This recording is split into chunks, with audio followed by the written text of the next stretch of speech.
Very good morning to everyone. आइए द्वंद्वों के बारे में बात करते हैं। द्वंद्व मतलब हमारे बीच जो हमारे मन में चलने वाले युद्ध के बारे में। ये सही, ये गलत, ये सही, ये गलत। अब इस पर एक निर्णय लेना होगा कि इसका किया क्या जाए। ये कभी ना खत्म होने वाला एक सिलसिला है जो हमारे साथ हो रहा है, या ये जो हमें एक गुलाम स्वरूप एक भेंट दी गई है प्रकृति द्वारा, कि हम इस द्वंद्व में पड़े रहें। इसको समझना तो बड़ा ही आसान है। ये हरा है और ये नीला है, अब इसमें से कौन सा बढ़िया है, प्लस ये ही द्वंद्व है। ये कहेगा नीला बढ़िया है, वो कहेगा हरा बढ़िया है, बस इसी में लड़ाई हो रही है।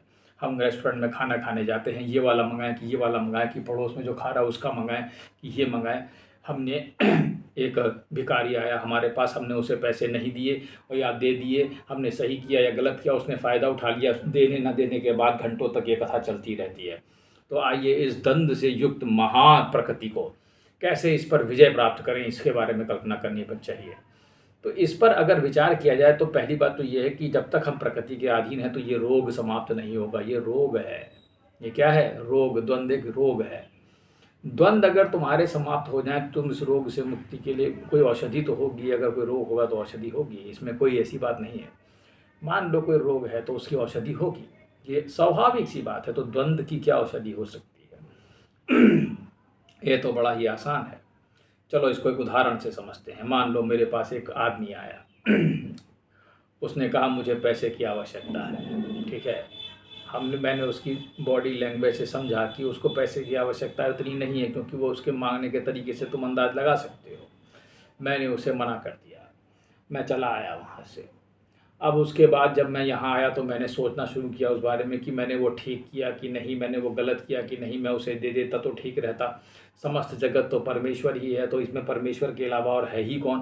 तो जब परमात्मा सर्वत्र विराजित है तो वही मांग रहा होगा। अब द्वंद्व ये मन के विचार हैं। ये जो विचार हैं यही तुम्हें रोक देने हैं। ठीक है, जो वहाँ पर हुआ बस वही हुआ, बात खत्म हो गई। समझ रहे हो? जो वहाँ पर हुआ वो वहीं तक घटित हुआ है, बस उसके बाद बाकी सब मन का एक कचड़ा है जो कि तुम्हारे साथ चल रहा है। मैं तुमसे कहूँगा, इस कूड़े और कचड़े से युक्त मन को, समझ रहे हो, इस कूड़े और कचड़े से युक्त ये जो विचारों की एक लंबी श्रृंखला है जो मन बना देता है किसी भी चीज़ को लेकर के, यही समस्या की जड़ है। इसलिए मैं तुमसे कहूँगा कि जो चीज़ जहाँ पे करके आओ उसे वहीं पर ही ख़त्म कर दो। बस अगर तुम इस भयंकर युद्ध को जीत लो, मैं तुमसे कहूँ ये एक भयंकर युद्ध है। मैं तुमसे कहता हूँ ये आज तक के परमाणु विस्फोट और महाभारत के युद्ध से भी बड़ा युद्ध है। अगर कोई इसे रोक दे तो मैं निश्चित कहता हूँ वो अपने स्वरूप सिद्ध हो जाएगा। वो स्वरूप को प्राप्त हो जाओगे, तुम स्वयं को जान जाओगे। लेकिन इसे रोकना असंभव है, क्योंकि मैंने खुद भी प्रयास किया काफ़ी बार और ये रुक नहीं रहा है। लेकिन मैं जानता हूँ मैं इसे रोक ले जाऊँगा, क्योंकि मैं पहले से मैं इसको काफ़ी हद तक अब रोकने में सक्षम हो गया हूँ। और मैं समझने भी लगा हूँ कि ऐसे उलझने से कोई फ़ायदा नहीं है, इसलिए मैं इसे रोक ले जाऊँगा। ठीक है, तो जितने भी द्वंद्व ये पैदा हो रहे हैं तुम्हारे मन के अंदर, किसी किसी चीज़ के हो जाने के बाद इनको रोको। इन पे मिनिमम ध्यान तो जाएगा तो है ही है, वो खींचेगा तुम्हें पास्ट में। ऐसा तो है नहीं कि हम बिल्कुल सिद्ध हो गए और प्रकृति के अधीन नहीं है। तो सत्व रजो तमो गुण की जितनी भी परम्यूटेशन कॉम्बिनेशन होंगी वो लगाएगा, वो प्रकृति लगा देगी पूरा जोर अपना। ठीक है, किसी चीज़ की एनालिसिस करने में मन पूरा पूरा एनालिसिस करेगा उस चीज़ का। बस तो तुम्हें उसको वहीं रोकने की कला सीखनी है। बस हो गया तो हो गया। बस जिसका मन इतना विकसित हो जाए वो द्वंद्वों से ऊपर उठ जाएगा, क्योंकि कृत अकृत द्वंद्व कब किसके समाप्त हुए हैं ऐसा अष्टावक्र कह रहा है। समझ रहे हो? ऐसा अष्टावक्र कहता है और बिल्कुल सही कहता है। मैं तुमसे कहता हूँ ये मरने के दिन तक नहीं खत्म होने वाले हैं। तुम खत्म हो जाओगे ये तब भी शायद नहीं खत्म होते हैं, क्योंकि हमें मालूम नहीं मरने के बाद ये खत्म होते हैं कि नहीं, इसकी कोई गारंटी नहीं। ठीक है, तो इस चीज़ को थोड़ा सा और बारीकी से समझेंगे। ठीक है, कि हम कितनी चीज़ें कहाँ से ढो ढो करके ला रहे हैं और फिर उस पर हम किस किस चीज़ पर चिंतन कर रहे हैं।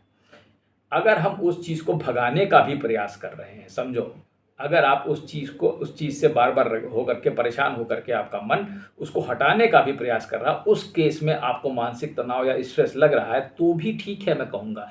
क्यों? क्योंकि ये अभ्यास योग है, ये अभ्यास चल रहा है तुम्हारा। समझ रहे हो? उस चीज़ को हटाने का अभ्यास।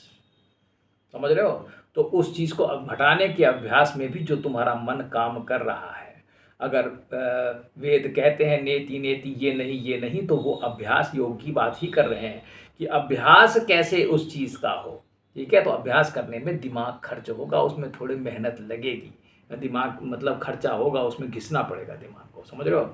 तो अगर तुम इस तरफ भी बढ़ रहे हो तो भी ठीक है, और ये हर चीज़ पर लागू होता है।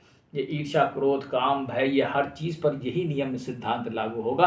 अगर तुम इसे मिटाने के लिए प्रयास करते हो और प्रयास करने में तुम्हें थकावट महसूस होती है तुम्हारे दिमाग को, तो तुम सही दिशा में जा रहे हो, क्योंकि वो हट रहा है। तो द्वंद्वों की जहाँ तक बात है कि हम ये सही या वो सही, इसको भी ऐसे ही हटाया जाएगा। और अभ्यास योग से इसमें समझदारी भरा मनुष्य यही करेगा कि ये कभी ख़त्म नहीं होने वाले हैं कि चिली पनीर अच्छा है कि कढ़ाई पनीर अच्छा है। इस तरीके से तुम इसको छोड़ करके जो मिल जाए उसे खा पी कर अपना आ जाना, और उस क्षण को याद ही मत करना, या उस क्षण में जो आनंदित हुआ है प्रयास करना उसे याद कर लो, पर मन ऐसा तुम्हें करने नहीं देगा।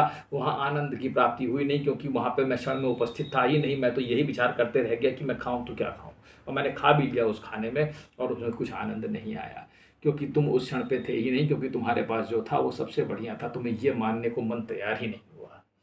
ठीक है, मैं उम्मीद करूंगा कि तुम द्वंद्व से ऊपर उठ करके उस जीवन का आनंद लोगे। धन्यवाद।